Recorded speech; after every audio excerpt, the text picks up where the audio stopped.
C'est une architecture remarquable mais vieillissante et bourrée d'amiante. Beaubourg, le centre Pompidou, va donc fermer pour rénovation jusqu'en 2030. Un chantier colossal car il faut déménager plus de 100 000 œuvres. Elles iront majoritairement dans des entrepôts en région parisienne, mais certaines vont trouver refuge en province comme ici, au musée des Beaux-Arts d'Orléans.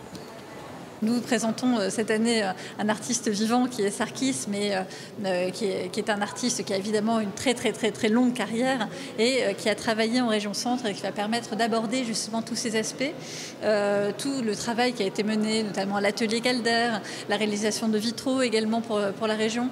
Il a eu un atelier dans la région et donc toute cette mémoire va être réveillée avec le prêt de l'œuvre I Love My Lulu.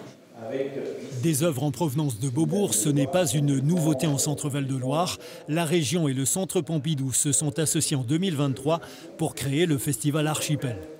Cette année, il permet d'exposer des œuvres du Centre Pompidou dans 13 lieux culturels, des musées des Beaux-Arts d'Orléans et Tours jusqu'au château de Blois, en passant par l'Hospice Saint-Roch d'Issoudun ou l'Arsenal de Dreux.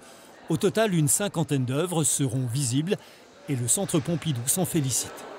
Ce qui se passe aujourd'hui, c'est que la fermeture pour travaux du centre à Paris n'est pas l'arrêt de nos activités, mais en fait un renforcement de cette circulation de la collection à travers les territoires. Parce que ce que nous voulons, c'est travailler sur le long terme. En 2030, le centre Pompidou va rouvrir à Paris, mais la collection va continuer à être présente sur l'ensemble du territoire et sans doute enrichie grâce à ces expériences que nous allons pouvoir mener pendant les 5 années à venir.